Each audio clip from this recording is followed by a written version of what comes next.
Hey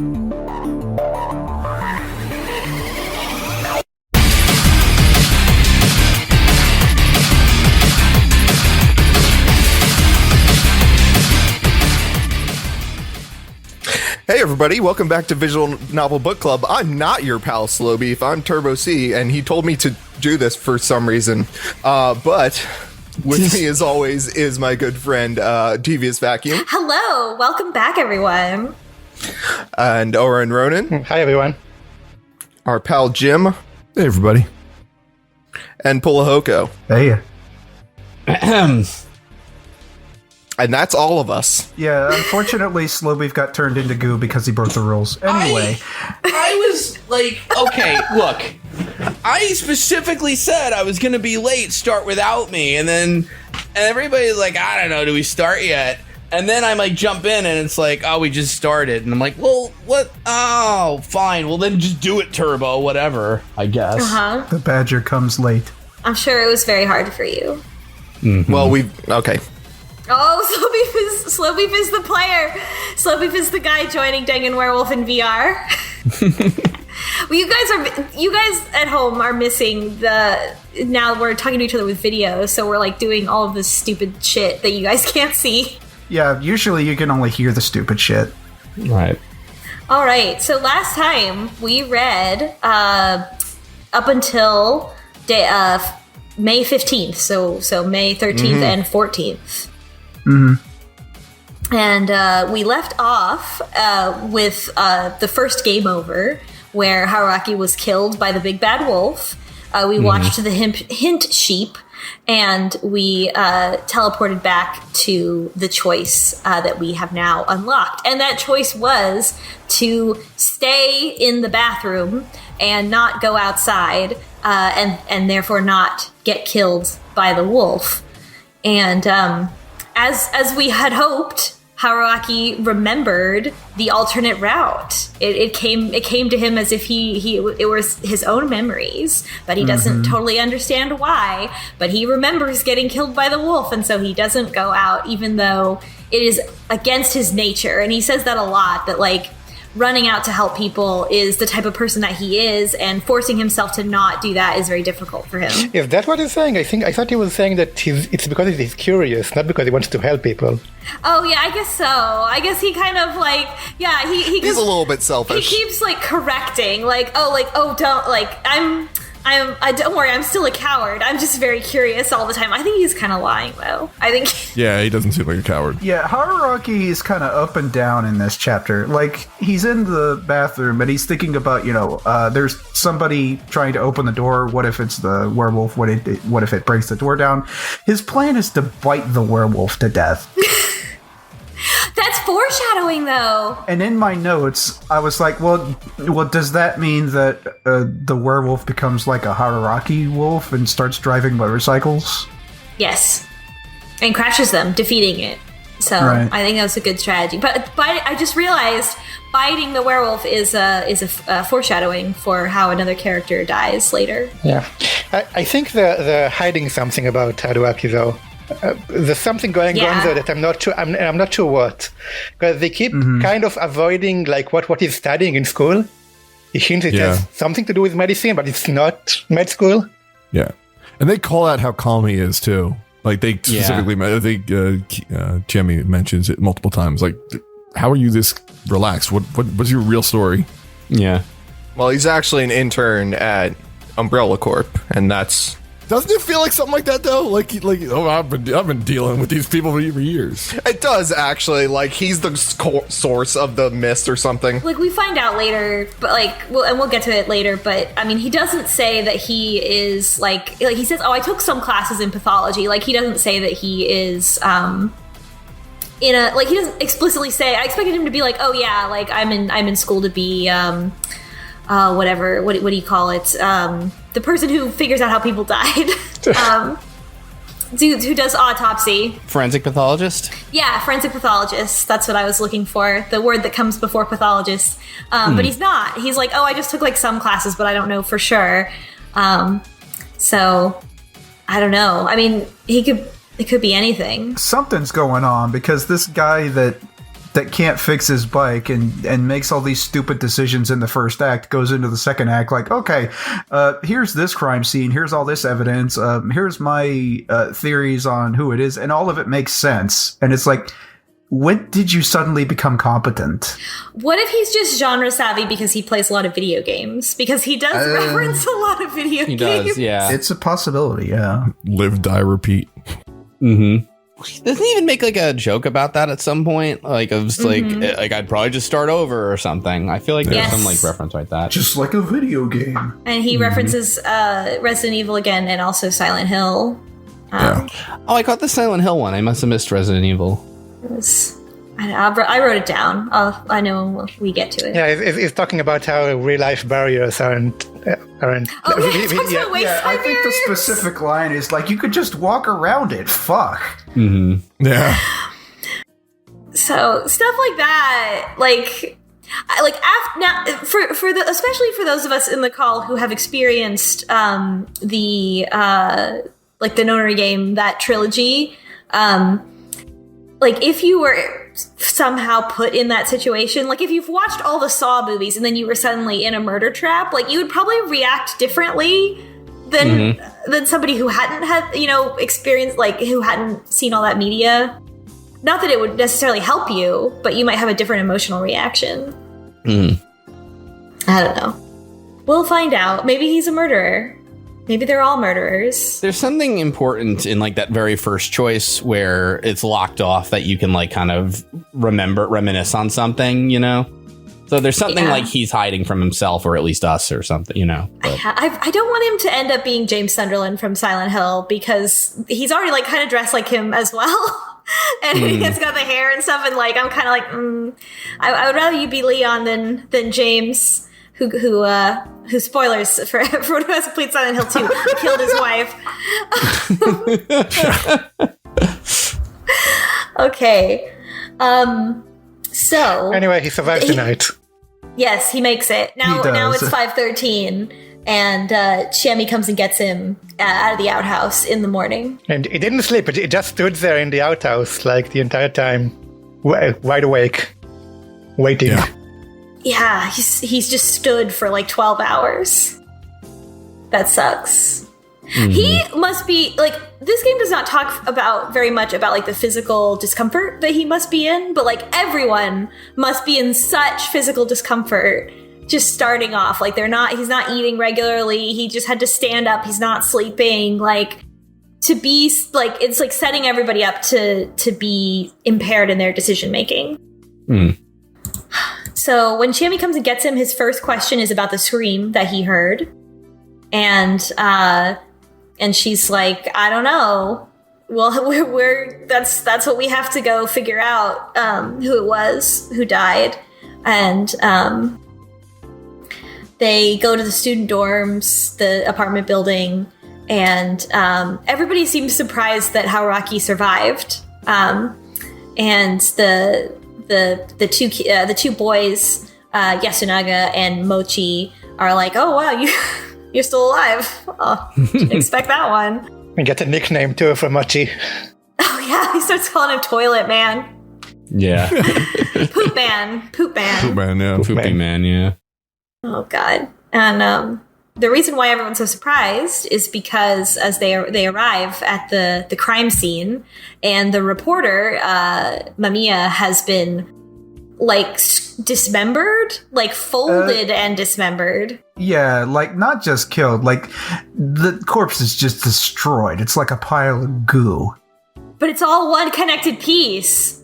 Like that's what he was like. That's why it was so fucked up. He was like, it's all one connected piece. It's not actually. Oh god. What? And there was only one scream?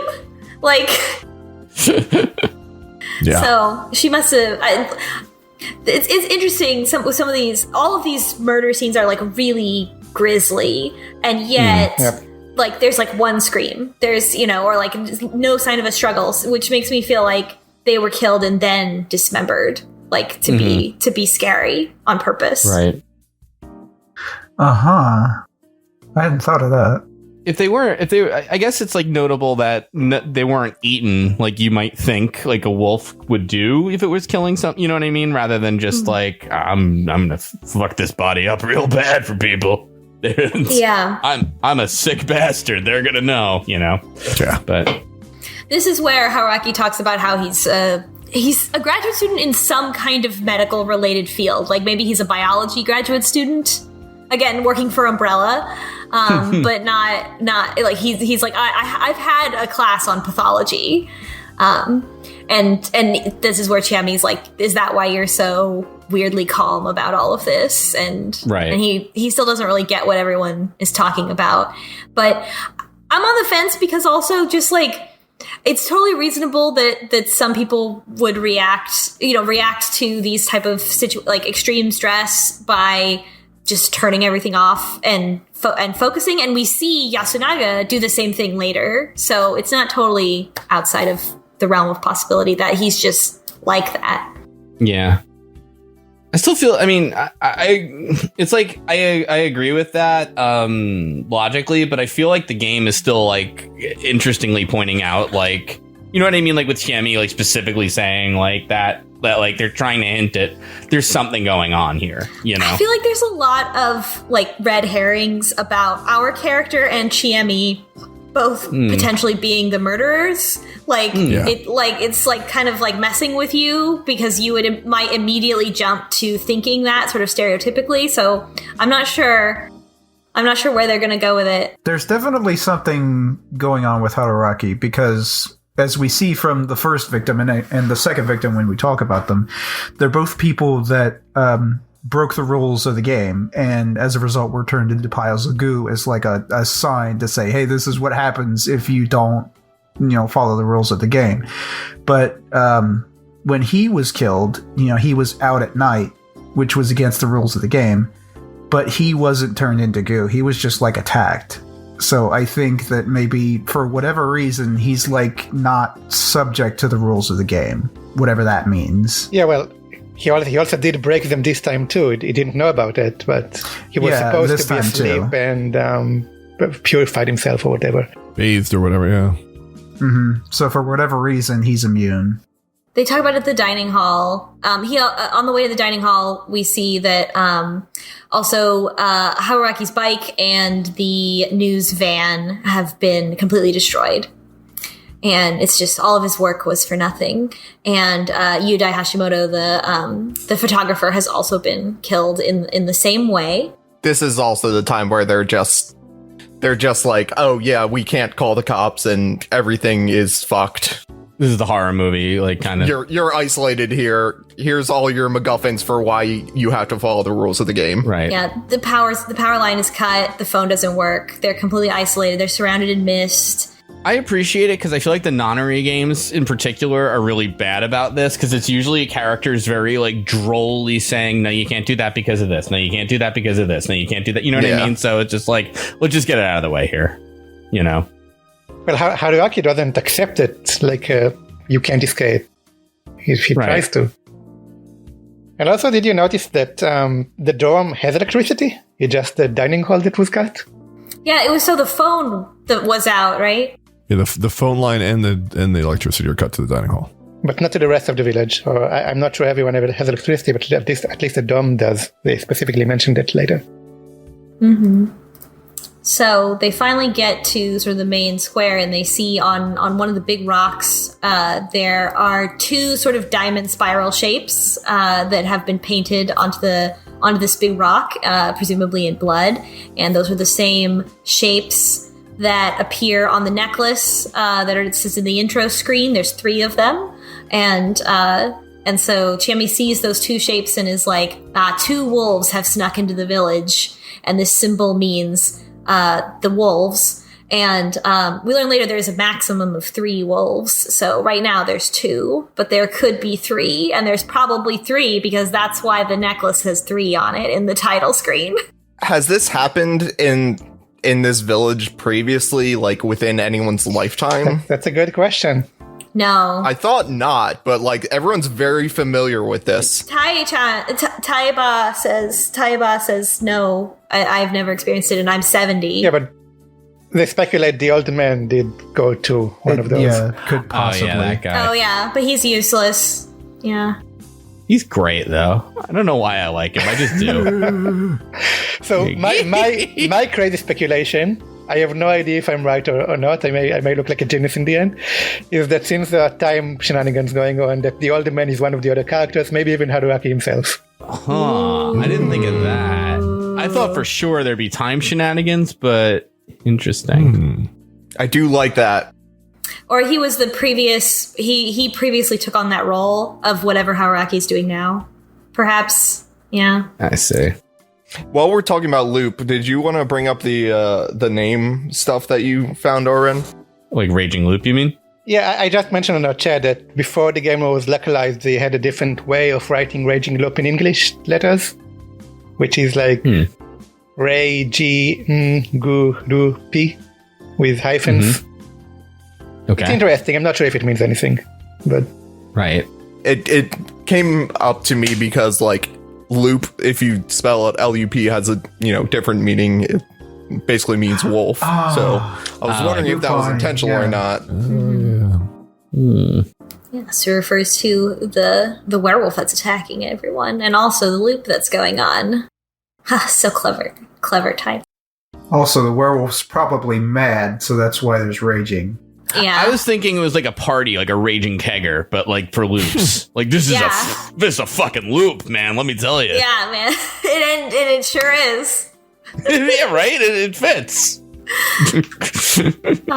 So let's see. So they go to the dining hall. All the villagers are very suspicious of Hauraki because he survived and he shouldn't have survived, and he tells them that he stayed up all night and that he didn't take a bath or anything. And they're like, so Chiemi basically makes the call, or like the argument, that Hauraki should be excluded from the ritual because the rules don't seem to apply to him, that he is like here but outside of the thing that's taking place. So for better or for worse, he is excluded from the class trial, the feast that they have.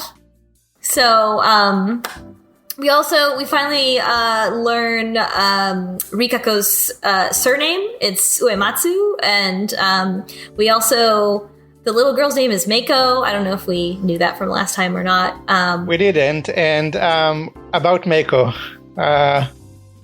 one of the things that when you read both Japanese and then the localization, you notice things. And in Japanese, her name is Meiko, not Meiko, but Meiko. And they named her that because they don't know the name, obviously. But her go-to sound, the sound she does, is me. So they called her Meiko. Wow. And in English, they localized it to Ba, which made me realize that in Japanese, the sound sheep make is me. So, and we know there is a sheep in this game. Also, I also realized during this that Meiko looks a lot like Bernadetta from Fire Emblem Three Houses, and it makes me want to protect her. It's a trick. It's like baby Bernie. I don't know what it means, but she's a sheep in some way, like metaphorically or whatever. Well, she's like innocent, right? Because she wears face masks, am I right? Oh, sorry. She's innocent, and if they do kill her, it's like sacrificial lamb, right? It was important enough for them to localize it to like the sound a sheep makes in English. Yeah. So it's significant in some way. I don't know how. And then we learn we learned that Rikako is the head of the Uematsu family, which is one of the 4 major families in Kami Fujiyoshi. And she's here. She has come here for reasons that are still not totally clear. But she's part of the group of people that are basically exile people to Yasumizu. Yeah, this is kind of where the people on the top of the hill throw the losers. So everybody is suspicious toward her because they're like, "Why are you even here? You know, like what? Why did you come down here and like act like you're one of us?" And and all that stuff when you're the head of the family and you're part of the bad guys. They also point out that her surname is made up of the kanji for spin and end, which is like ending the loop, I assume is what that symbolism is supposed to be. And then Uematsu is as we learn later, associated with the spider guardian spirit. And of course, the Final Fantasy soundtracks. And then and Earthbound. And Earthbound, I didn't know that. Okay, sorry. And then Chiemi starts talking about, that they're going to have this feast. It took a long time for me to write feast in my notes instead of class trial. I kept writing class trial. I just used the equivalents so I could understand it better. I mean, I found it far less interesting than a class trial, personally, but yeah. Yeah. Yeah, there's no floating words or anything. Right, but... There's no real order to it, I didn't like the first one specifically just because, I didn't like it because he's not involved. Haruraki's not involved, which felt like, I don't know. I kind of hate when things happen without like the protagonist character or like the fish out of water character. You know what I mean? Like it feels like, I don't know, in stories like I shouldn't be hearing this. I'm supposed to be, with this person, that kind of thing. I don't know. It also means that we have to hear stuff twice, which I guess it could be a reason, to point out something that's more important than the other stuff, but I don't know. Well, I wonder if it's being set up because we're going to do this multiple times, and in subsequent versions, we will be a part of the feast. Yeah. Yeah, I'm pretty sure that's what's going to happen. Yeah, there's also like a weird space in the graphic on the right side where people are sitting, you know what I mean? Where Yes. It's like, yeah, there's someone's gonna go there. Yeah, I'm expecting there to be a timeline where they all just immediately vote to kill Haruaki. Yeah, they spared us that. They did spare us that because even Chiemi says, we don't need to waste. Yeah, I'm also pretty sure, in subsequent loops, the reporter and the photographer are not going to die so quickly. Because they seem to be too important. They did nothing in the story so far. Yeah. Yeah. So all the people dying now, especially because of how quickly everyone's dying, I was also like, okay, this is not permanent because these characters are being wasted. Yeah, I really was not expecting people to get turned into goo outside of the actual game. Like the reporters, they really seem to serve no function other than to illustrate that this is what happens if you break the rules. Right. I mean, it's interesting in the way that there were two of them, you know what I mean? Because I feel like you could probably just have that token character, which, again, the Nonary games did, you know what I mean? But, to have both of them... And Danganronpa. Maybe they're behind it all. You're right, actually, yeah. Yeah, I don't know. So I had the impression that, there'd be, other time loops where they're more prevalent or what have you. That could be, yeah. I appreciated that they killed two, though, because it helps me when you whittle down the characters to remember them a little bit more. Introduce them slower to me in my tiny brain. No, I hear that, yeah. I mean, I hope that there's a loop that involves them, because there was the photographer who served literally no function, had one line of dialogue, and was just nothing. And he has a sprite and everything, which is what makes me really think he's going to be important. Everything. It seems like a waste. Yeah. And anyone who has a sprite is important to the story in this game. Yeah. They put in all the time and effort. Okay, we're going to design this guy and make the sprite, and then just kill him off. Oh. This is also why I think the convenience store cleric is going to come back at some point and be important. Oh yeah, for sure. Oh, absolutely. Well, so she has way more mystery about her right now, right? Because she probably knew exactly what who is she? She's some kind of something. She's a spirit or something.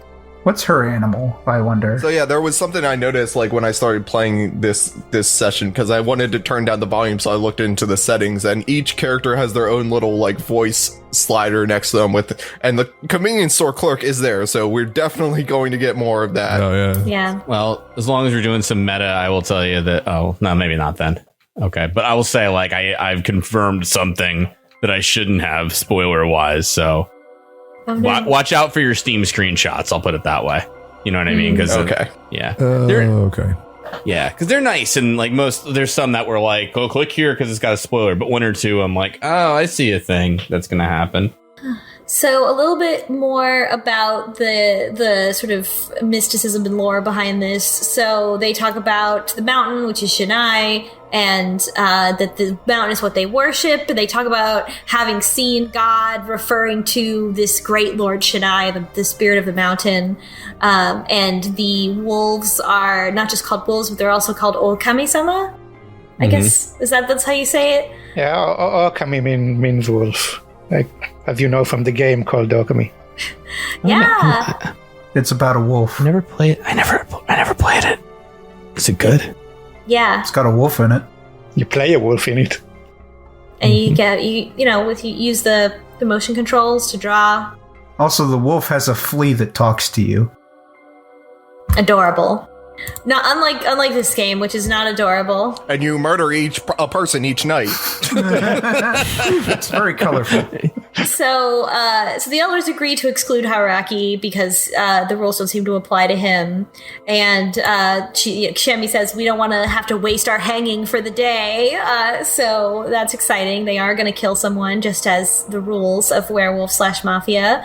Then the rich guy, Kyo, he also wants to be excluded on account of being rich, but they don't let him.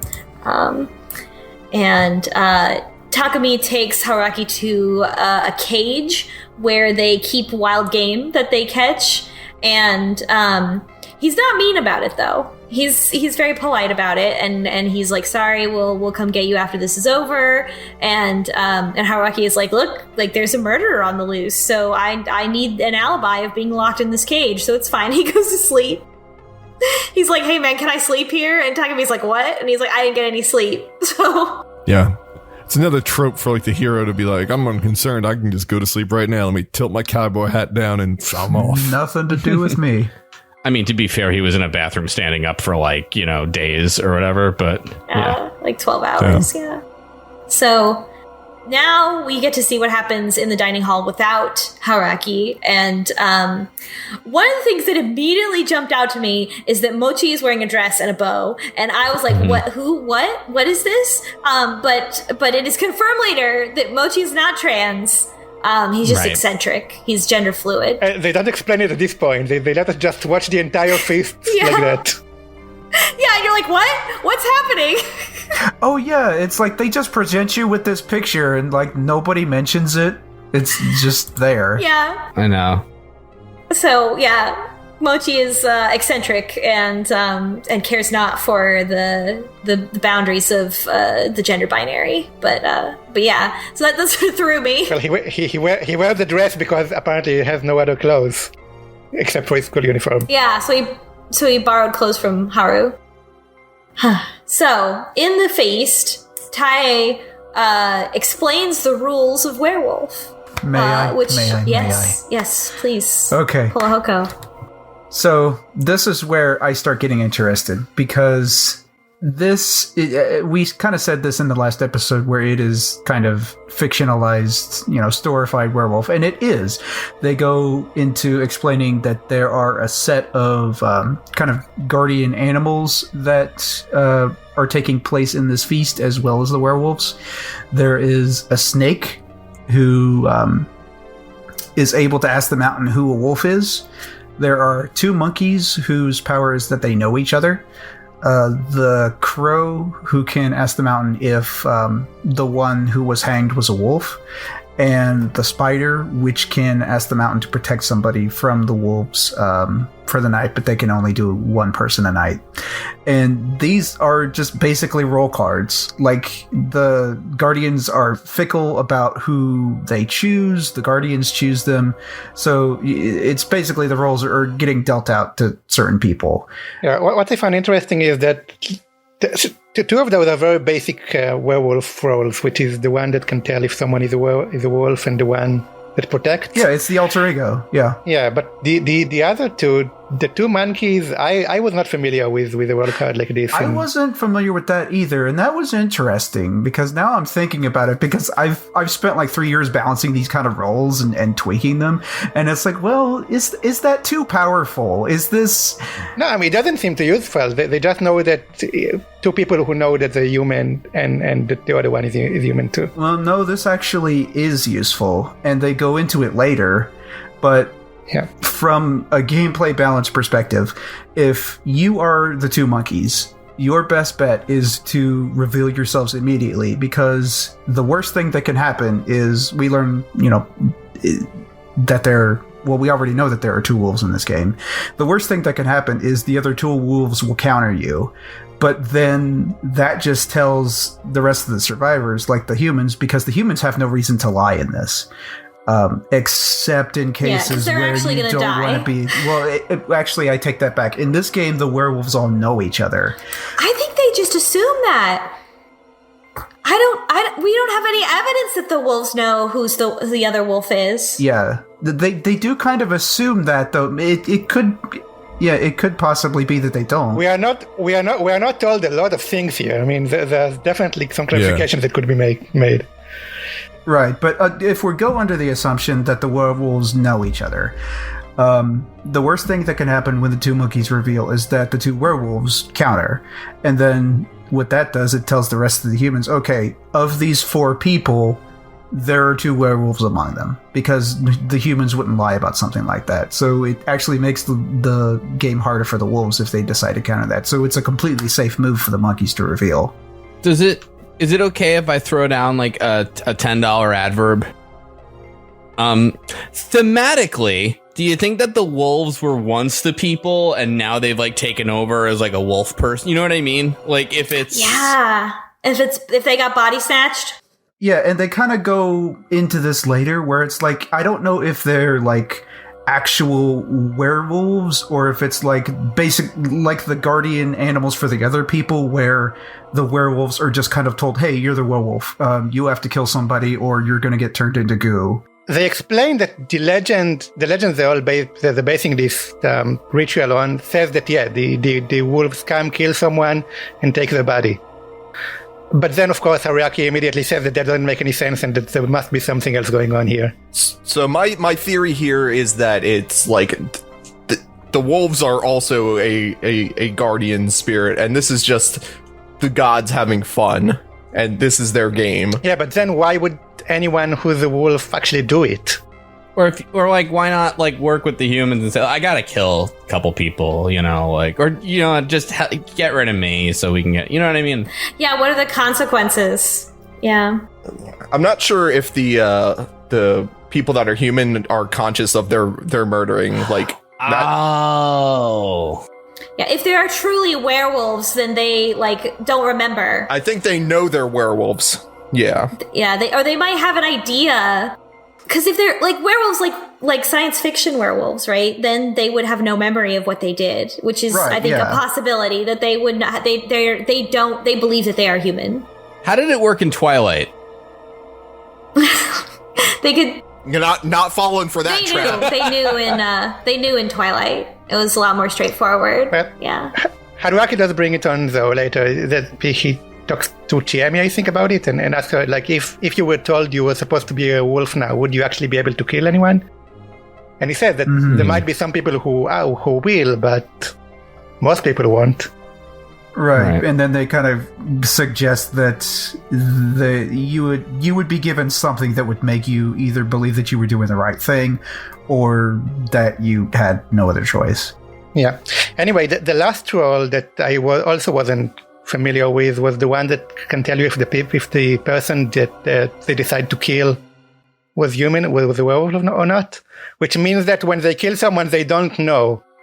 They just they decide to kill someone and they don't immediately know if they were right or not. Right. Yeah, I've played games where the monkey role is real, but the crow role where you determine who died, if there is wolf or not, it's usually just automatic. So it's actually a pretty big deal if the crow is lost, because then you lose a lot of information. I also like that they kind of point out that, well, if there was one werewolf, wouldn't the crow's role be useless? Because if the werewolf dies and the game ends, then the crow... Yeah, so it's like the crow is an optional role that's only for 2 or 3 werewolf games. This is game balance. Yeah.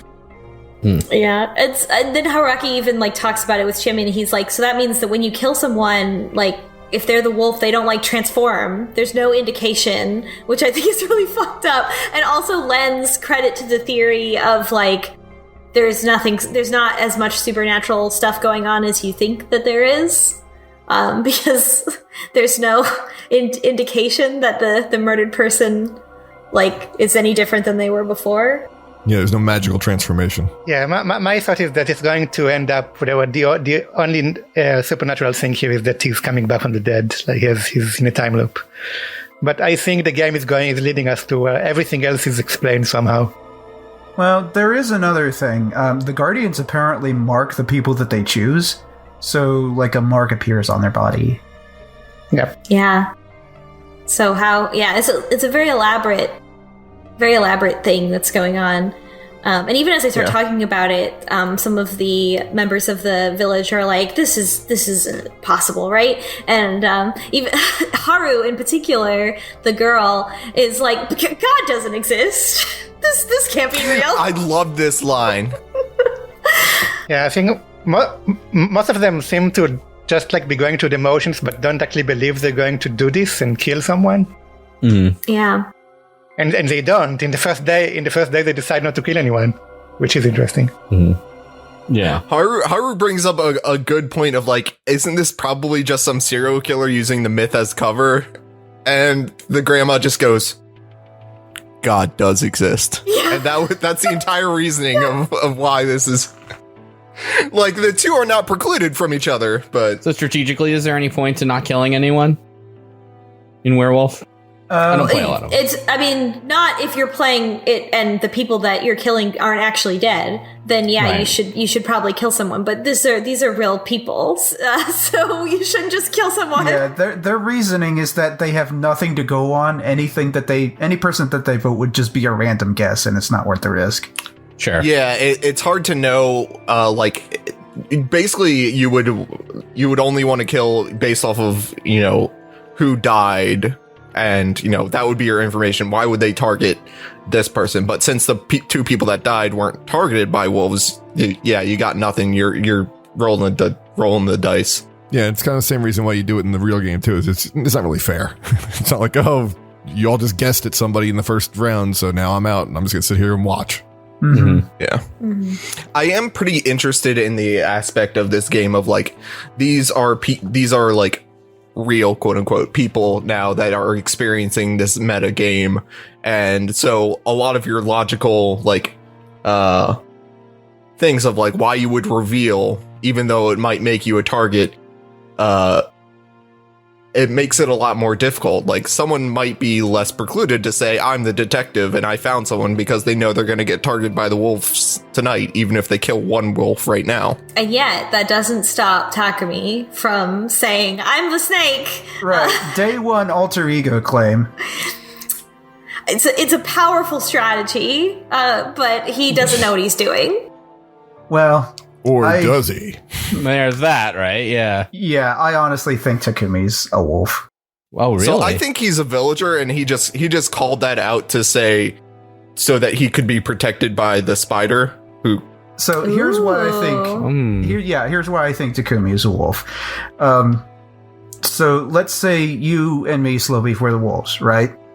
And before all this happens, we make a plan. I say, okay, I'm going to day one claim that I'm the snake, okay? Mm-hmm. And then the actual snake is going to get surprised and say, well, that's not true. I'm the snake. That's going to reveal to us who the actual snake is. We bump off the snake immediately, and then the rest of the game is easy. I like it. Let's do it. Well, but how do you stop yourself from being killed for lying? What's that? Well, but if the real snake says, like, no, I'm the snake, but as we see in the Dangan Werewolf tabletop game, then everyone just gets in a fight about it, and there's no conclusive evidence about which one of them is actually the alter ego until later. Right. So in this game, there's the spider, and the spider's job is to protect whoever the snake is. In this situation, the spider doesn't actually know which one to pick. So there's like a 50-50 chance that either I'm assuming, we haven't actually seen this yet, but I'm assuming that if the werewolf tries to go for whoever's protected by the spider, then the attack just doesn't go off. We don't know that either right now. We don't know that either. We don't know if it's like, well, the werewolf can't attack that person, they have to go attack somebody else, or if it's like they try and they get blocked and then that's their attack wasted. There's a lot of unknowns here right now. Yeah, in this case, they immediately decided they're going to protect whoever what spider is going to protect the snake. So the werewolf. And they don't say who it is. They say, okay, well, whoever the spider is, wink, wink. Yeah, they kind of start to figure it out. Right. But then at that point, if you're the actual snake, you don't want to come out and counter that, because then that means you've been revealed too early and you're going to get killed. Yeah, you don't want to be one of the two who are clearly lying, because that makes you the next target. And I think Rikako is actually the real snake because of something that she says that will get down the line in.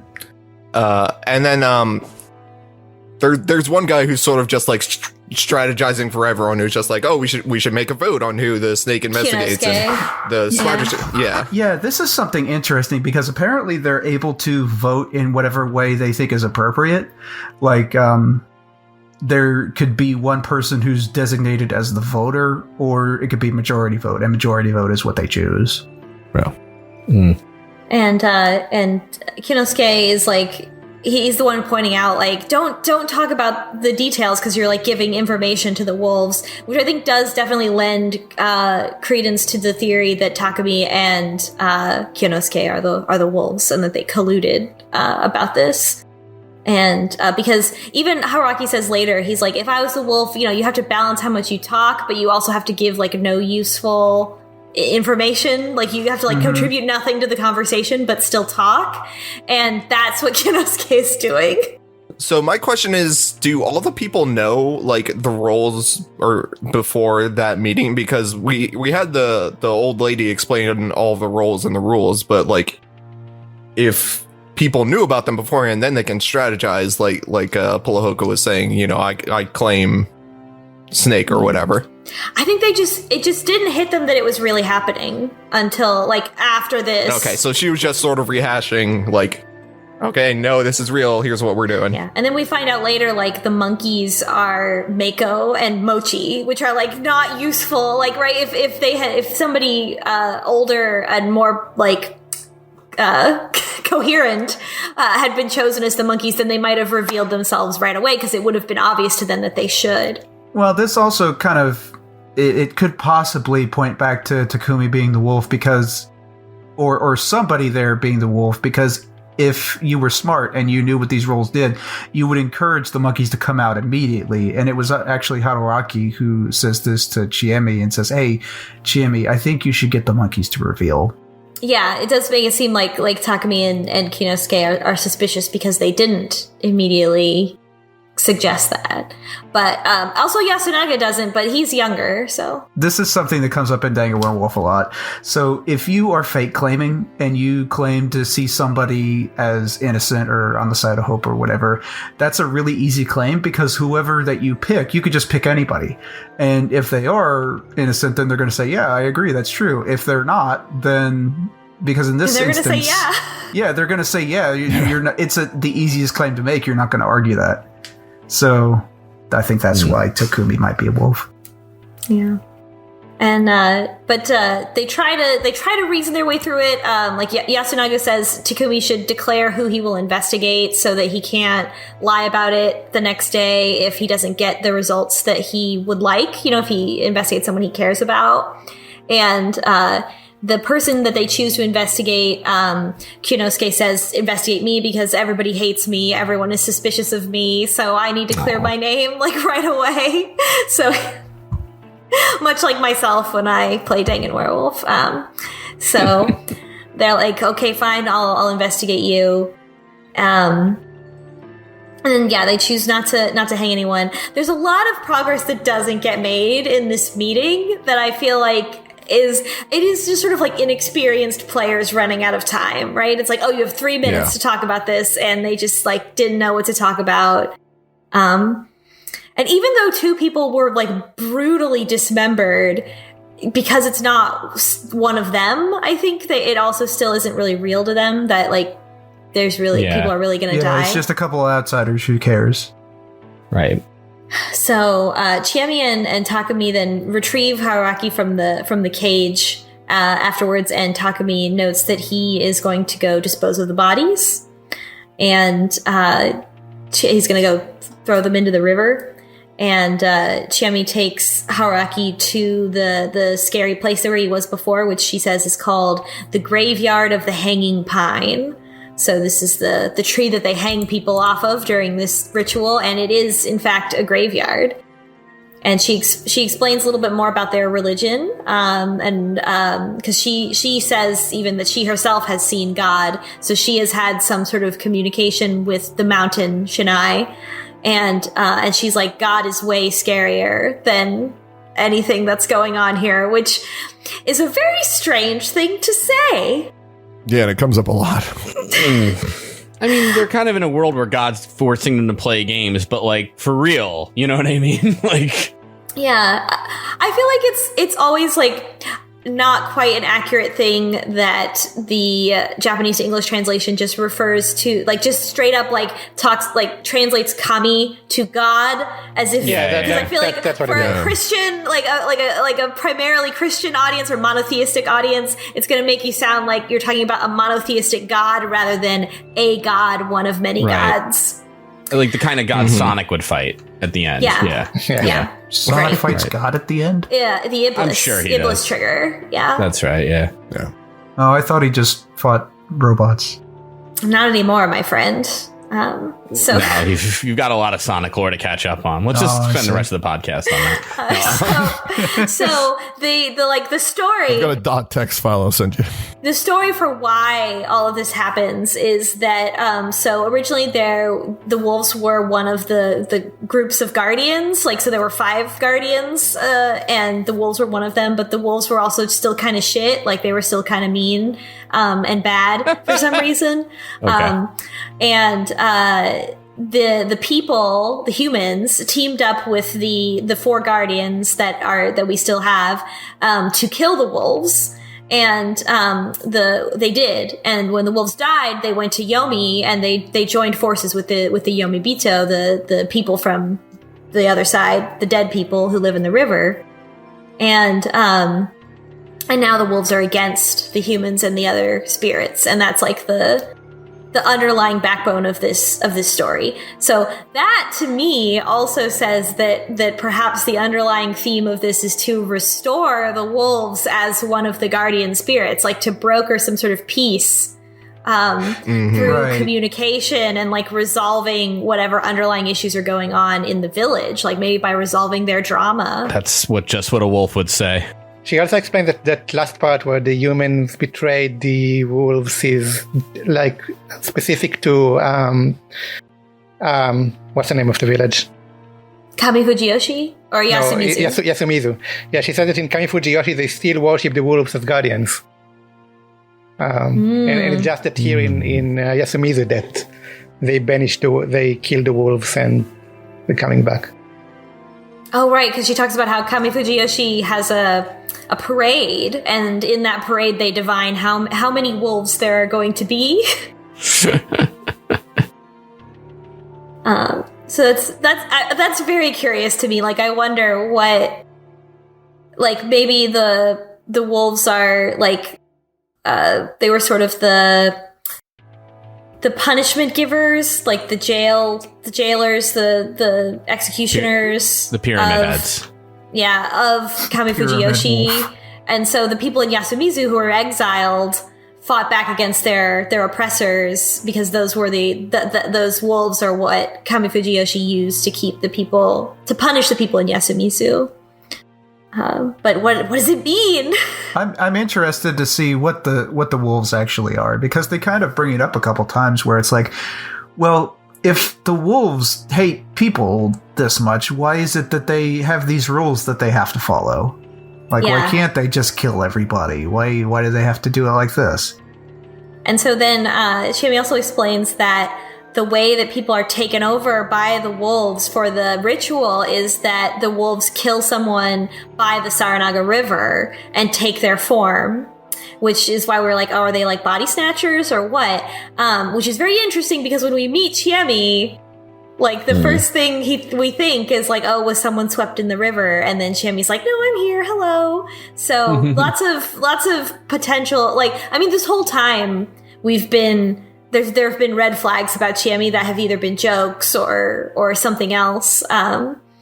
So it's just more suspicious behavior around Chiemi. Like, now I'm starting to wonder if it's like, okay, if somebody is actually a wolf, do they even know that they're a wolf? Does the wolf just have like access to everything that the person knows, and that's how they plan stuff, or what's going on? Oh, and the sleeping thing too. And yeah. Because maybe you go to sleep and then you just turn into a wolf and then you don't have no memory you would of know. Yeah. We also learned that there is a maximum of 3 wolves at this stage, so there's potentially a third wolf. I think there will be a third wolf. It would make sense from the title screen. Yeah. And yeah, Haraki's like, why do they have to follow rules? And then he's like, why aren't you trying to leave the village? Like, can I try to leave the village? And Chiemi's like, we can't. Like, the vibes are wrong. Like, the vibes are totally off. We totally can't leave the village. And Haraki's like, that doesn't convince me. Is this where you have the option of leaving?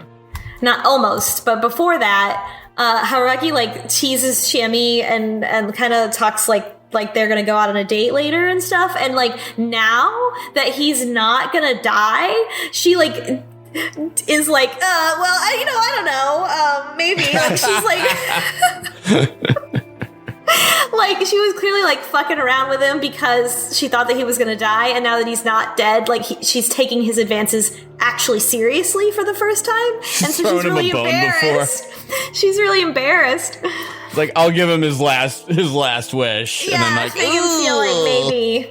Yeah. You're still here. This is awkward. That's Kayami's voice, by the way. We also learn a little bit more about some of the other characters and why they're in Yasumizu. So we learned that Kaori, the mom of the 2 boys, used to be married to a member of the Higuchi family, one of the other guardian families. But when he died, she and her sons were ostracized to Yasumizu. How did he die? Maybe everyone here's a murderer. And then Mochi was the heir to the Nosato family, but was too weird, so they ostracized him. I love that reason. That's kind of great. And then Chiemi was ostracized here because she, in her own words, did an oopsie. Which we learn later. She beat up some bullies when she was in school with a bat, and one of them almost died. That'll happen. Very Night in the Woods. Or what was the... Yes, Very Night in the Woods. It was Night in the Woods. Now we have the choice. So we have a choice to try to leave Yasumizu or to stay. Obviously, if you try to leave Yasumizu, you die. But we learned some information. Haraki does make a joke about video game characters not being able to get past waist-high barriers, and he also refers to a game that has a bunch of mist in it, just like this, which is clearly Silent Hill. Yeah, there's cliff drop-offs, too, in the mist, which is like the Silent Hill barrier. Yeah. So he basically walks into the mist until it gets, like, too thick. Like, it's so thick that he dies. Like, he's like, oh, this is weird. Like, we don't even know what happens to him. He just disappears. We never see him again. Yeah, like I thought he would trip on something or something like that, but I kind of like that they didn't specify it because... Well, they call it the corruption, too. Oh, yeah, they also refer to, like, the force that killed everyone, not as just the wolves, but the corruption. Mm-hmm. And it really does feel like he's just coming up against barriers in a game. Like, it just, there's a sheer cliff, you can't go up it, there's, everything slopes, he gets too far and then game over. But that's like the thing too, because he even calls out like, well, you can just walk around things, but then finally he just disappears. So there's no like, if he were playing it again, there's no way he could be like, let me try that again. You know what I mean? And like not slip on the thing. Now it's like somehow I died and I don't even know how, I like that. I thought that was like kind of clever. Yeah, you can't cheat it.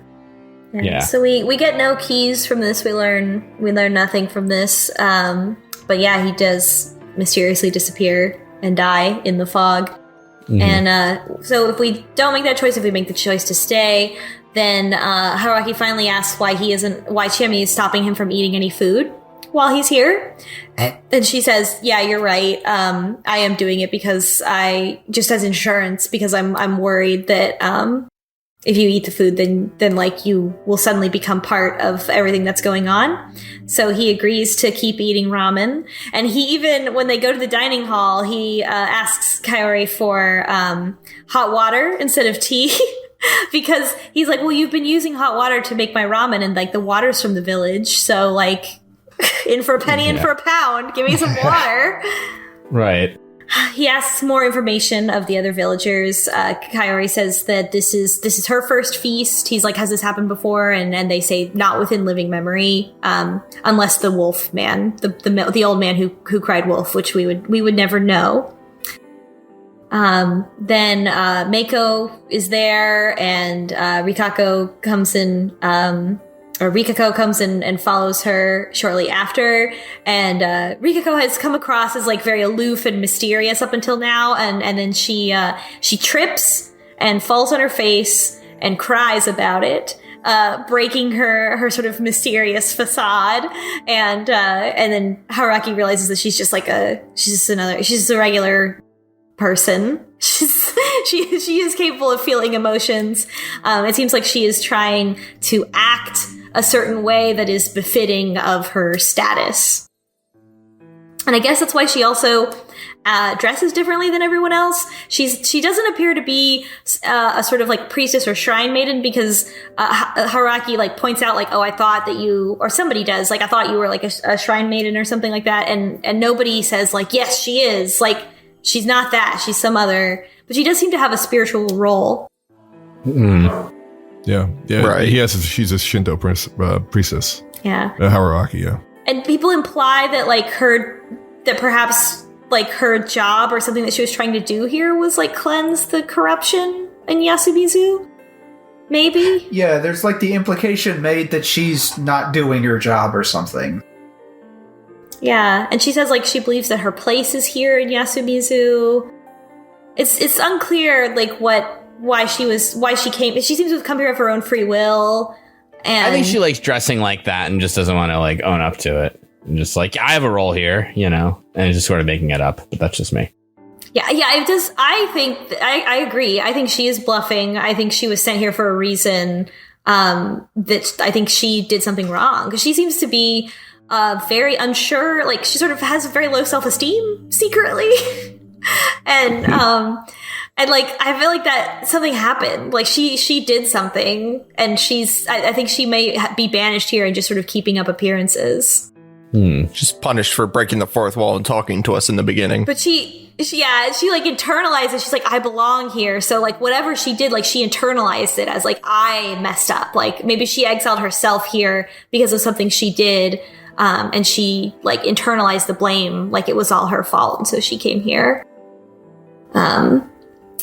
So, and then, and she gets really embarrassed when Haruaki calls her by her first name.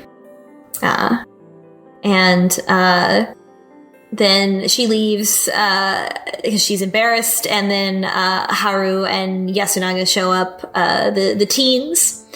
And, Haru's in a bad mood. I have in my notes here, I really like Haru. What a great character.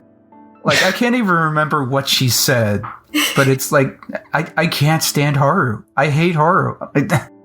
She is quite insufferable. She is at that stage of being a teen. I think still Old Man is the best character in this whole thing. Because I'm not a big fan of a few of them. Yes. But so Yasunaga gives a key to the dorms. He's like, Takumi told me to give this to you. Gives it to Haruaki. Haruaki's now in room 203, so he has a room to stay in instead of having to stay in the cage. Then we get Chiemi and Haru do like a little song and dance, like patty cake style, to teach Meiko the rules of werewolf, sort of. It's kind of like a skimming of it, but the important thing is that there's a verse about a badger coming late. Yeah, which is like, what? Hello? No mention of the badger except in that one part. No one's talked about the badger. And nobody picks up on it. Just like, oh yeah, we threw the badger line in there, but we don't know what that actually means. Yeah. We don't critically think about this. He also remarks that it ends very abruptly. Like it ends on they're like counting 1, 2, 3, all the way up to 10, and then it just ends, which would imply that there are additional lines that they don't know. So that's actually different in Japanese. I don't know why they did that, but in Japanese it doesn't count. The numbers are just in the first line with the 1 through 4 for the Guardians, and then goes on. I'm not sure why they translated it like that. Maybe they needed more syllables. Yeah, they should have stuck with literal Japanese. Yeah, the entire song in Japanese is like written in this like old-timey language that makes it like feel like spiritual. And in English, it's very straight. So I'm not sure what they could have done there, but I think maybe they added numbers to like really like hammer that home that there are more lines that we're not hearing. Well, there are more lines because sometimes the games are more people, so then you have other animals that you have to add. Right. Yeah, of course. Our server can't handle this many, goddammit. Yeah, there's a limit of 10. He has to leave, and he leaves Chiemi and Yasu to talk about something. And now we get to talk to Mochi and finally learn why he's wearing a dress. He's wearing a dress because he's borrowing Howard-chan's old clothes. He also, when he appears, he comes in with a threatening statement where he's just like, everyone's gonna die, and he's like, oh no, I was just doing that to be weird. Gotcha. And he's like, hey, Haruaki, did you run away because you're a weirdo too? And Haruaki is like, I imagine in my mind Slopey saying this because he's like, look, I didn't run away, but I'm not a weirdo, okay? I want to go back. I want to not stay here. It is practically a catchphrase of mine. But yeah. And then Mochi drops the real tea, which is the crush situation between the young characters. And he says, well, Haru has a crush on Yasunaga. So she's jealous that he wants to talk to Chiemi. But she also has given up on pursuing him and wants to set him up with Chiemi. And so she's mad that Chiemi obviously likes Haruaki. And Haruaki's like, oh God, oh no. Don't do this to me. And he also tells Haruaki all the stuff that happened during the feast, including that Takumi is the snake. So Haruaki goes to talk to Takumi, and we get a different side of Takumi that he did not show during the feast, which is he is very resentful of being like the guy who has to dispose of the bodies. He talks about how he and Kanzo, you know, they're like, when you live in the woods, you occasionally find dead bodies of like people who got lost or people who committed suicide. Bodies wash up in the river, and we have to dispose of all of them. He talks about the landslide that happened. Apparently the landslide was part of a construction project that was funded by the Nosato family. And when there was a landslide, a bunch of people died in the landslide. And Takumi says that he dug up the bodies and gave them a proper burial because the Nosato were too scared to do it themselves. What the fuck? what the fuck?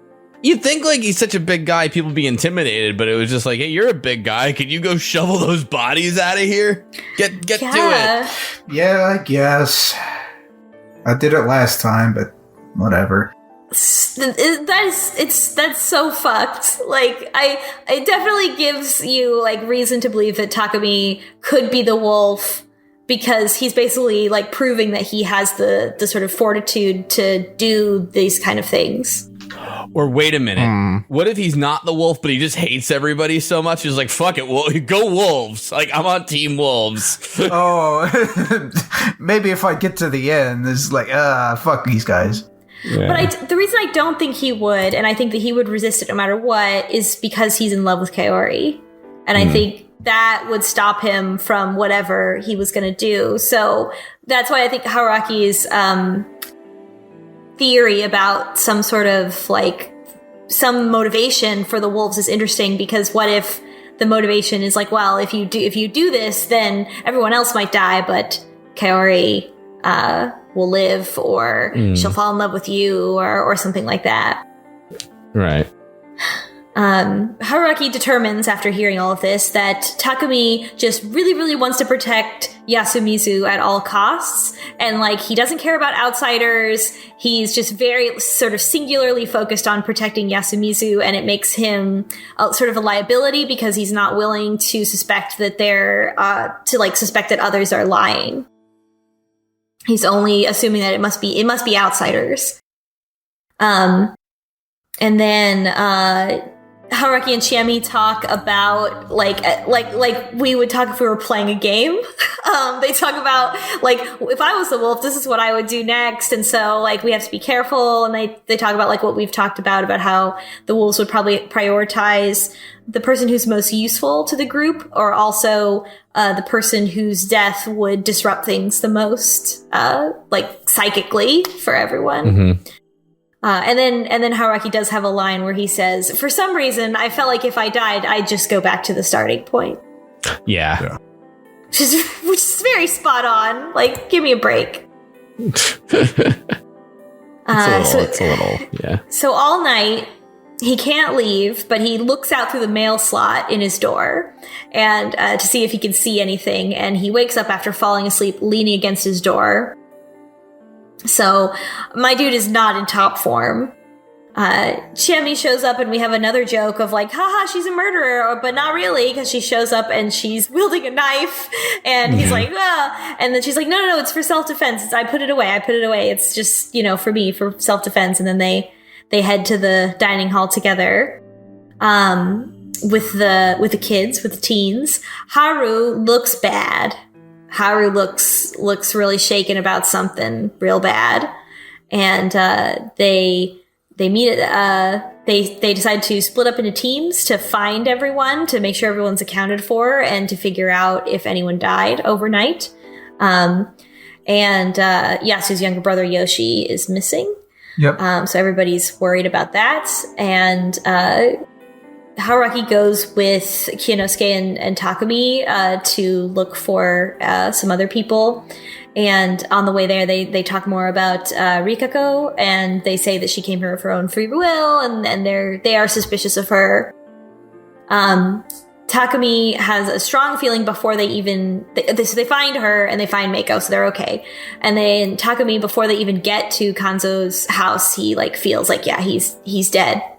Because if he was alive, he would have already been out there before anyone else, and he has.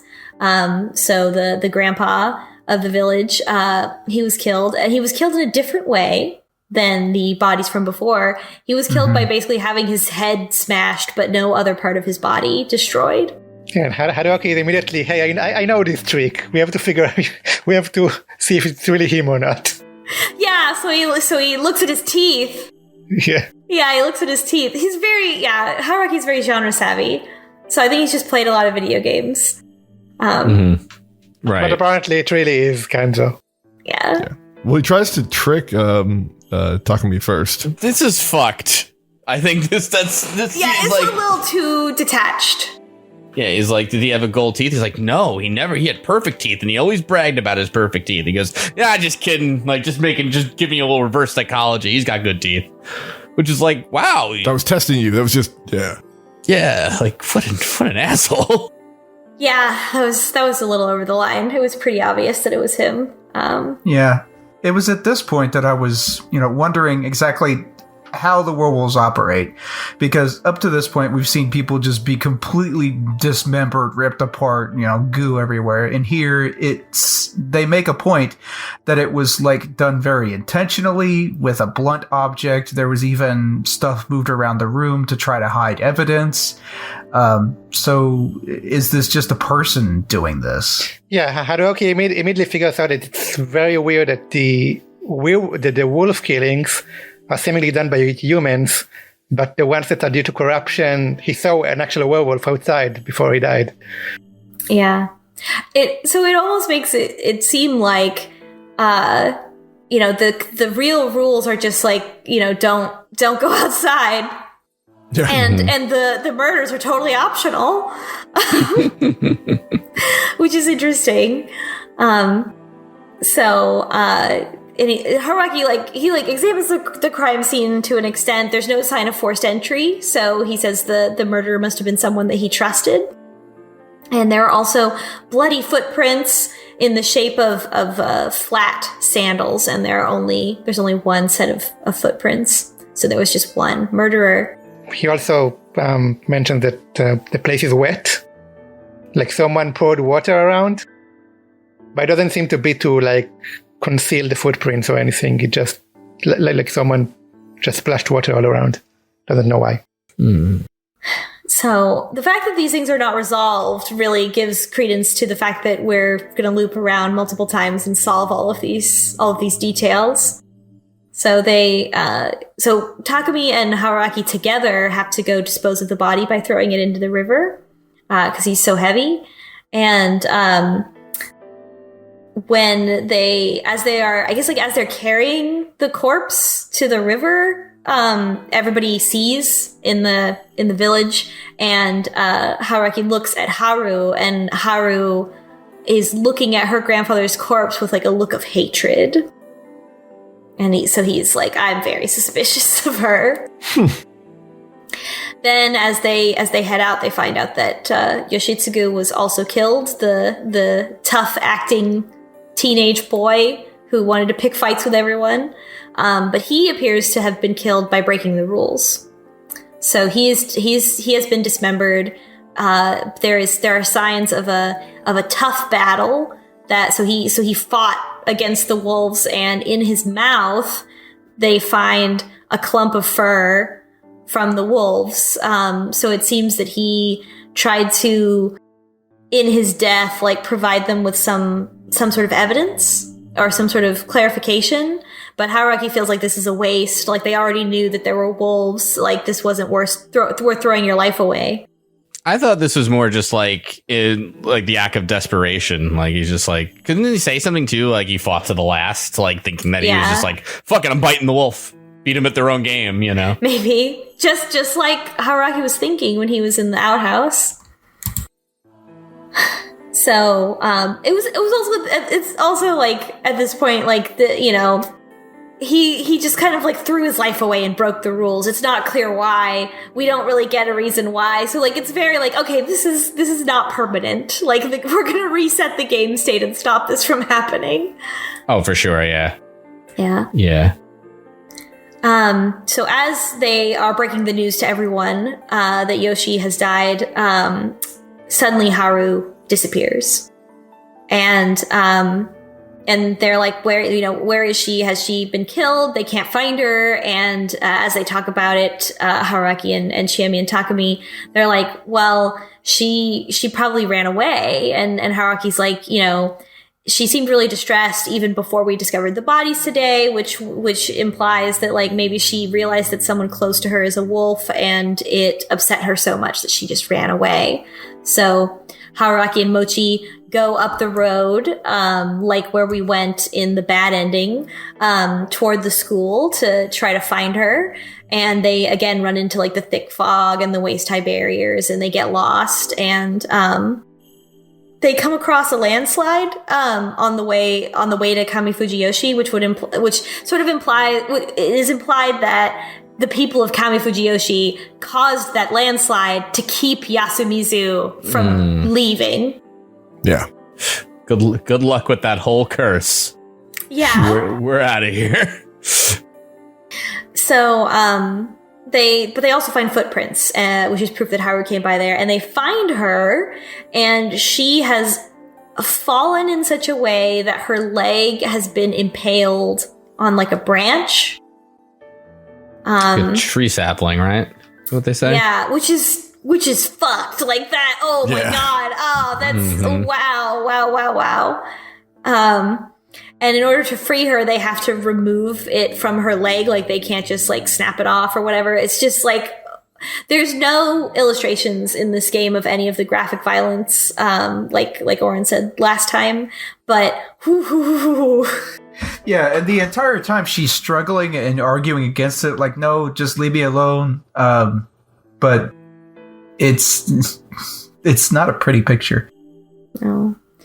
And Mochi reveals that he knows a lot about herbal medicine, because that's what the Nosato family does, is make medicine. So they're a pharmaceutical company. Dun, dun, dun. Yeah, but he knows how to bandage the wounds with, like, leaves and stuff. Yeah. And he is surprisingly serious in this situation and, like, very, like, and knowledgeable and able to take charge. So they bring her back, and Haruaki talks to Yasunaga alone about the situation. The teen boy who seems to be the smartest of the kids. I think we left out that Kaori, his mother, is out of it after her son died. Right, of course. Yeah, she's completely crazy. She's completely lost her mind. And Yasu is, like, very hardened with resolve as he talks to Haruaki.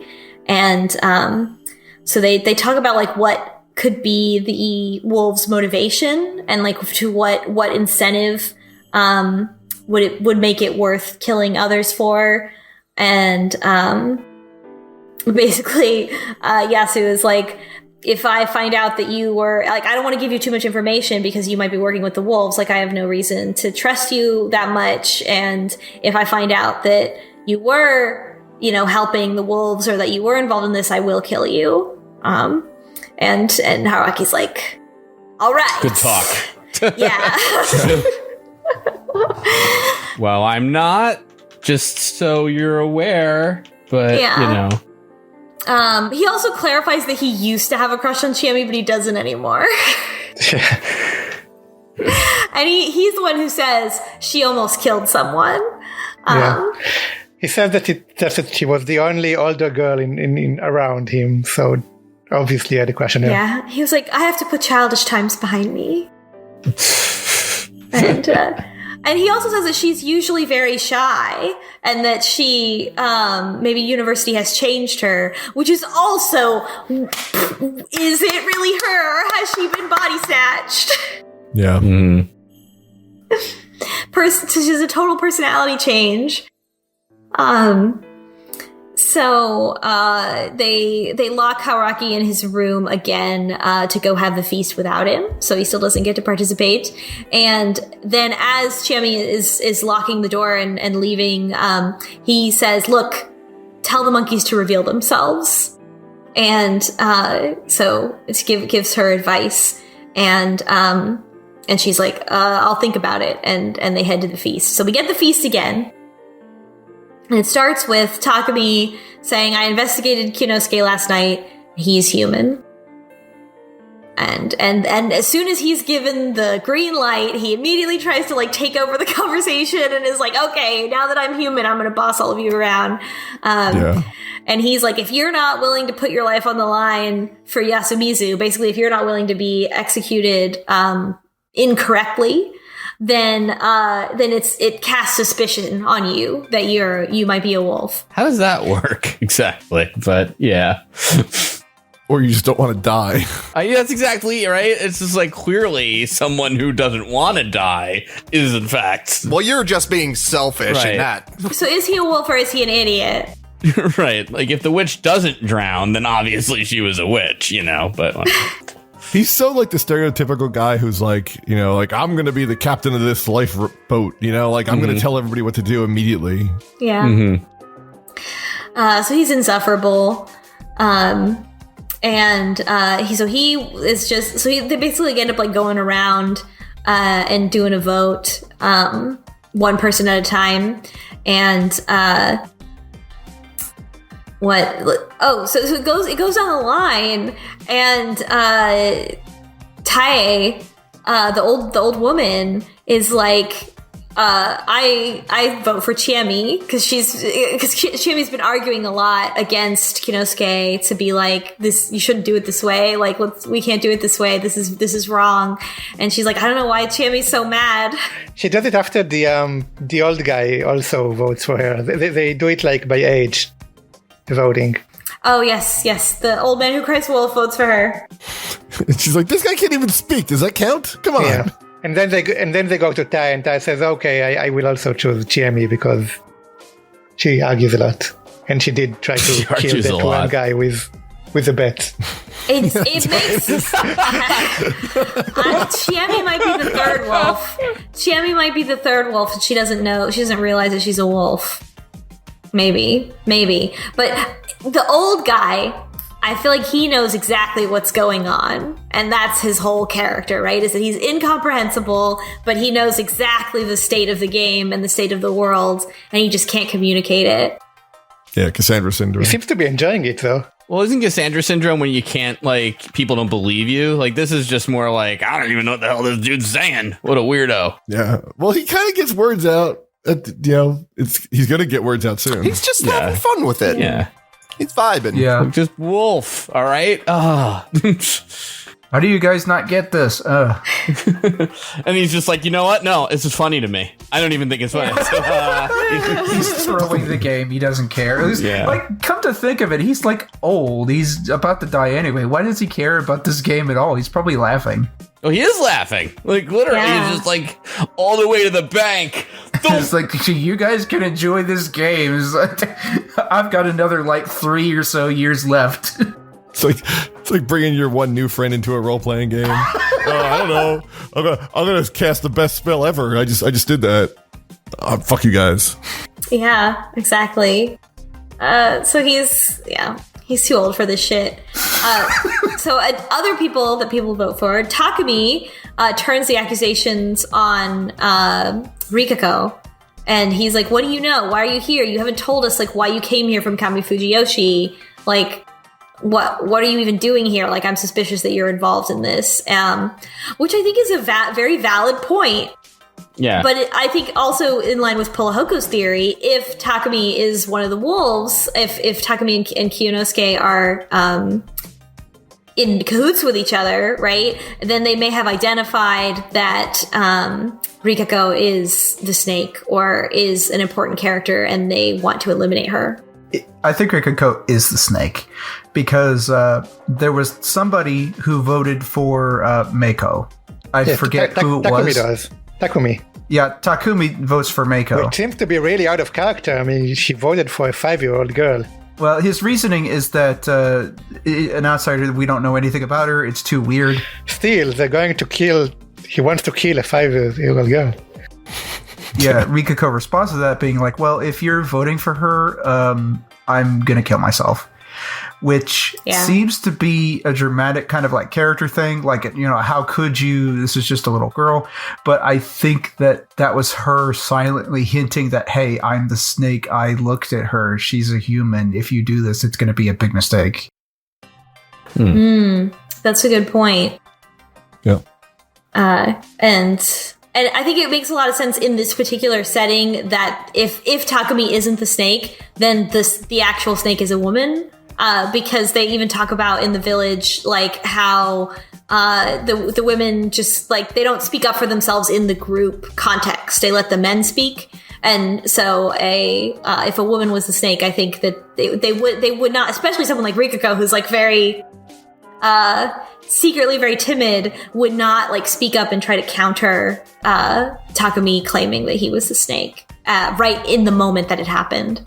Also, just from experience, like, people don't counterclaim detective very often. Yeah. But sometimes they do, and it's really funny. Yeah. But a lot of times they're just like, all right, let's see where this is going. If they get it wrong the next morning, obviously, then they're the... Yeah, you wouldn't do that in this case where people are really going to die. Like, when you're playing the game, like, 3 people could be like, I'm the detective, which is very funny. But, yeah. So then Chiemi does take Haraki's advice, and they say, like, the monkeys should reveal themselves. And the monkeys are Mochi and Mako. And, so Mochi asks, like, Mako, like, didn't you wake up and see a picture on your stomach? And she was like, oh yeah, I was a monkey. And he's like, see? So they're kind of useless, like the monkeys, but at least it, puts these sort of innocent characters in the clear. And, the vote comes down to it's a tie between Chiemi and the old man who cried wolf, and they choose the old man. And then it cuts to the old man says, "Oh, I would like, I want time to prepare before you kill me. I just want to, go see my things or whatever." And this is suspicious. Yeah, this is suspicious. I want to talk about this. Yeah, Mochi says he'll go with him. Yeah. Yeah. And earlier Mochi said that he felt like the old man was like the only other person in this village who was like, who got him, who like was a weirdo like he was. And so he liked the old man. Yeah, they were hanging out earlier. I thought that they were the monkeys at first. But it's interesting that the old man who's been, senile up to this point is suddenly like, well, I need to go do some stuff. And everyone's like, yeah, okay. I mean, we're going to hang you. Might as well let you have your last request. And I don't know. This opens up some interesting stuff. So I don't know if they'll go over this like in a game context. But if somebody has been voted and they're about to be hung, do they have to be hung in order for the crow to be able to determine what they are? Because if there's an interval between, okay, everybody knows, including the wolves, this guy is going to get hung. This guy is now going to go off and do something else. The wolf is probably going to want to kill that guy because then they won't be hung and nobody will be able to determine what they were. Also, if they were the wolf, they would probably want to do that too, because then it hides that information from the rest of the humans. So either a wolf knew about this and killed him so that they wouldn't get that, or he actually was a wolf and he killed himself.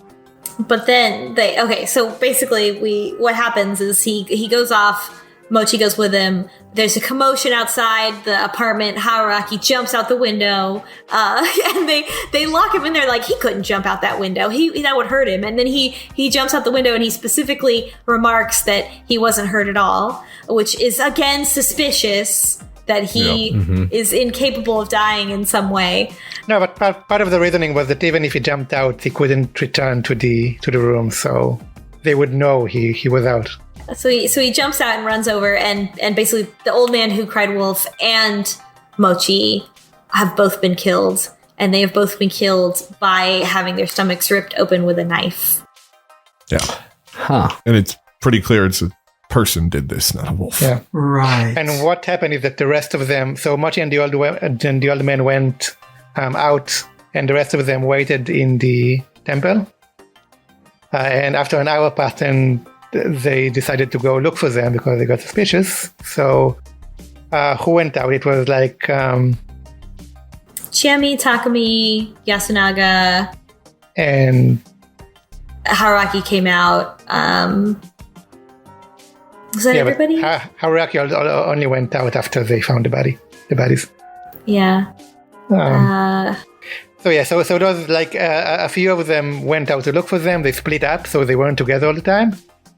And then they found the bodies. So it's possible that one of the people who went out looking for them somehow really quickly murdered both of them and then rejoined the search party.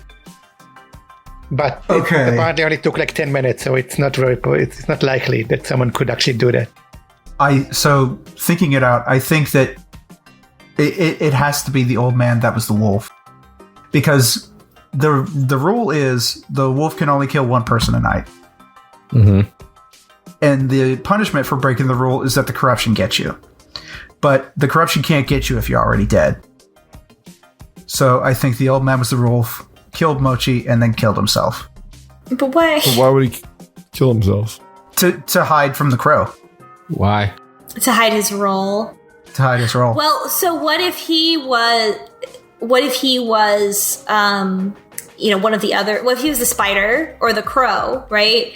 Then the only problem with that is that they didn't find the murder weapon. So where's the knife? Yeah. And you know who had a knife, Chammy? Oh, you know what? So maybe this murder isn't even part of the game. Maybe one of these people were killed by somebody that wasn't the wolf for whatever reason. Yeah.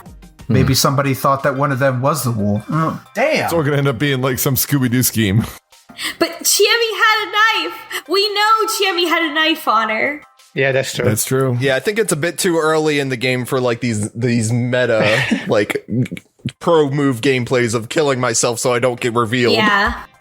Unless he's played this game 1,000 times. Well, that's a good point, actually. If he also has that power and that he was driven senile by like, I've done this so many times, life is incredibly boring. No, but one thing, I guess, I don't know. Is there anything else we want to talk about plot-wise before we get into like the meta, that kind of thing? Because I had some theories, but... Well, the one other thing about the old man is that Ty says that the guy was old even when she was young, and she's 70. Mm-hmm. So something is weird there. Yeah, he used to be like 120 or something, yeah. Right. The only other like plot points that come up is that Chammy talks about how she beat up someone with a bat when she was in middle school for she fought against some bullies. And Yeah, she shows up at Haraki's room right before the end of the day. And then he reveals more about the circumstances around his breakup, and he says, that reminds me of my ex, the fact that you had a bat and beat someone with it, because when I left, during my breakup, I felt like my life was in danger. Whoa. So interesting. And she was a werewolf. Sorry. Yeah, and she was also a werewolf. It was really a coincidence. So Chimmy says she doesn't want to get too attached because then she'll be afraid of dying, and then that's where she says God is way scarier than death. Quick question, what the fuck? And Haraki starts insisting that Chimmy finally open up to him more and tell him everything, but she just leaves, and then night falls, and that's the end of the reading. Damn. All right, so here's my question for you. Do you think the wolf will be the same person in each time loop? No. No, I think the entire game is going to be different every time. Yeah. Agreed. Mm-hmm. Okay, cool. Good. I'm glad, because I think that's awesome. I think there's going to be at least 3 different games that we have to play to solve. Got it. Oh, do you think we're going to play through so everybody except for like 2 characters or the wolf at least once? Yeah, kind of. Yeah, otherwise having the looping ability would be too like overpowered. He would just have to be like trying to get everyone to believe him. But even if he couldn't, he could still kill the people who were the wolves during the day. He could figure something out. Yeah. To get them alone. But then wait, if you did that though, you would technically be violating the rules, right? You would, but we've determined that for whatever reason he's immune to the rules. Okay. If he really is, I think that he is this other role, like this badger role or whatever, and he is a member of the. I think he is part of the rules, but he has some special role. Yeah, I think he's got a different role. Maybe the badger is the go-between between the wolves and all the other animals and the humans. Maybe he just annoys people. That's like the name, like the word badger. No, I don't know. Yeah, that would line up with his behavior so far as well. It tracks. I mean, it kind of makes sense that he's the badger if that's the case, because like the badger has like this really thick outer coat that makes it like real tough, like you can't kill it. Right. And he doesn't care, just like that internet meme from way back when. Yeah. Perfect. Honey badger. Honey badger, right. Yeah, Oh, well, that's God. still a honey badger is still a badger, okay? I mean... Ugh, I just took psychic damage from hearing that again. Wow, I'm sorry. How much psychic damage too? 5. Is it the psychic corruption? damage. It is the corruption. I'm being damaged by the corruption right now. Oh yeah, you got an icon over there. You should probably get rid of that. An elixir or something. And so who are we? Like, who does everyone think the wolves are? So I did read the next part, so I'm not going to join the speculation because I know more than you do. Okay. Okay, my theory is the two wolves are Kaori and Kiyo. Oh. Yeah. My theory is first Kiyo, because he was like, oh, well, if this guy doesn't have to participate in the feast, then why can't we? I don't want to participate in it. He was trying to get out of it, basically, and not have to be able to be voted out. I see. I think somehow he maybe knew that Takumi was lying, and that's why he was like, you should investigate me. Or maybe he was just planning on saying Takumi was a liar if he did investigate him correctly. And then Kaori, my suspicions with her were basically based off of the all of the times that they have the round tables discussions. She's very eerily quiet and very stern and solemn. Is Kaori the Yoshi's mom? Okay. Yeah. Yoshi's mom, yeah. I think that Takumi is one of the wolves because I think he's fake claiming the snake. I don't think Kiyo is a wolf. I think he's just like a person. And I think the other wolf is Kaori. And I think that she actually killed Heihachi because up to now she's been very associated with tea. So I think that she tried to get into Kanzo's room by bringing him tea. And then when the attack happened, she spilled the tea. Damn. And then I think on the way home, she might have ran into Yoshi. He broke the rules. Well, he broke the rules, but I think she might have ran into him. And then maybe she had to kill him. I don't know. Maybe that's why she's fucked up. Well, if the corruption killed him, then her reaction could also be she didn't think that he would die or that he could die because she was a wolf and she would make sure that her sons didn't die. Right. Or maybe Yoshi left because he saw his mom leaving. Yeah, we don't know. I should also say my theory on those two also sort of hinges on that Takumi is fake claiming but still not a werewolf. He's just doing that to get protection and be cowardly. Oh, I was thinking maybe the other way around, that he was... Okay, no, that makes sense, though, yeah. Or to protect the person who actually is the snake. He could also potentially be that too. colluding with the person who really is the snake and protecting that person because that person is like a kid or something. The only thing is, though, they didn't... I guess unless they're wolves, right? They didn't have time to say... Because don't they reveal it in the first... I want to say class trial now. The first feast, like...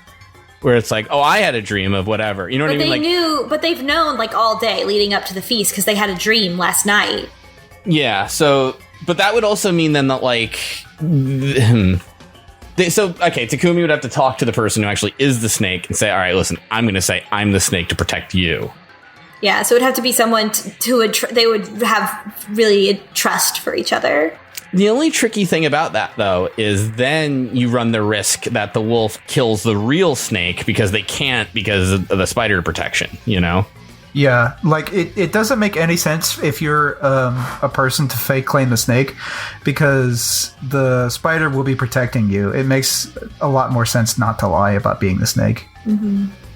Assuming that my theory, assuming that nobody is lying, assuming that Takumi has really outed himself just because he's an idiot and he really is the snake, is I think then it would follow then that Haruaki is one of the wolves because of her reaction the morning after that she was aware that she killed someone. I mean Haru, not Haruaki. Yeah, sorry, Haru. Haruaki's one of them. And then the other one, I'm not sure. It might be like Tae. I feel like she would like take the role that was given to her because she's so spiritual and everything that she would just kind of go along with it. But that's kind of silly. I mean, it's a religious thing for her, right? So it's kind of like, look, that's my role. I'm supposed to be the wolf, so that's it, Yeah, she can't not do what she's sort of destined to do. Right. She brings up stuff like that a lot. Provided the wolf knows what they're doing. Yeah, this is assuming the wolf is aware. Yeah, if the wolf was aware, then there has to be something going on, because it's like, if there's no like reward for you and you really love Yoshimitsu, you could be like, well, I'm the wolf, but I'm just going to break the rules, and there's two wolves. If the two wolves just sacrifice themselves, then the game is over. So there has to be something going on. And if you have no memories, like, then you would still be motivated to figure out if it was you so that you could be stopped because you're out of control, right? Like you can't control, if you can't control your actions. So yeah, it must be that they're aware of it and that they're choosing to not reveal themselves because of some reason. Body snatcher, right? It's the only thing that really does make sense, I guess. Right. But if they're completely body snatchers, then the motivation goes out the window. It doesn't matter. Like, instead it should be like, say something that only Haru would know. No, but I think they'll still have the memories and stuff of like that, but So like the thing rules, like it just it just assumes the form and can. Yeah. But in that case, we shouldn't care at all about motivation. We should, it's only about logicking out like who the motivation is irrelevant to it. So then it wouldn't make sense. Like, why would it matter that Haru was looking at her grandfather's corpse with like a look of hatred, right? Maybe she is human, but they just had a really bad relationship, and like she's like, "Fuck you" when he dies, which is intense. What if the wolves? So let's say they, for the sake of argument, that Chami is a wolf and she got body snatched, which would kind of make sense when she says stuff like, "I've seen God and God's scarier." That is interesting to me, because then that means that like the wolves are kind of just doing what God tells them to do, and the wolves know that God is fucked up and they don't want to play this game either, but they have to. That could be it. But then they also have a conversation where Chami says, "Do you suspect me of being a wolf?" And Haruki says, "No." And he says, "Because you outed the monkeys, and like it's not in the wolves' self-interest to do that. So because you did that, it proves that you must not be a wolf." It really doesn't, though, right? Do the wolves want to win the game, though? I'm not so sure that outing the monkeys is super helpful, though. Yeah. But even, or I should say, like, it might even be like a Queen's Gambit kind of move, right? Where it's just like, all right, I'll out the monkeys just so that proves I'm not the wolf, right? Yeah. You know what I mean? That kind of thing. I also wonder if she is a wolf but is fighting it and hasn't killed anyone yet, and she's the third wolf. I mean, the wolves working against humans, like, I want to know why these wolves are playing the game. If they have like an incentive for winning, because if they don't have an incentive for winning, then is the incentive like, if you lose, you have to go back and be with God where he's all fucked up, or she or they or whatever. And staying alive is not enough, I don't think, in this case, because there's too many family ties for just you staying alive to be sufficient motivation for everyone. I feel like compulsion has to be it, right? Where you're conscious of what you're doing per se, but you can't not do it, Yeah. You're hungry like the wolf. No, but like... of course. Sorry. But, no. But, right, and that would kind of make it like sort of tragic in that way too, where it's like, I don't want to be doing this, but I have no choice, Yeah.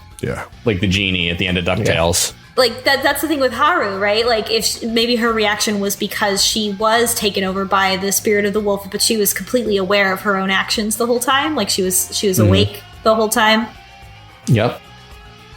I'm more on the end of, like, no one was possessed at all now. And part of that is, like, I think for the sake of it being a visual novel, you want to have those more moments where it is the person saying, doing a heel turn and being like, actually, I hated everyone all along and really wanted to destroy the... But you get that, right? Especially if we do this multiple times with different wolves, because then you're going to get the people who's like, I love being the fucking wolf. This is great. I hated all you motherfuckers. This is awesome. Ooh, I just realized something more about how Kanzo died, which is, remember when they're investigating it and they're like, oh, it looks like it almost seems like he was killed and then the head was smashed in, which would line up with the tea poisoning theory.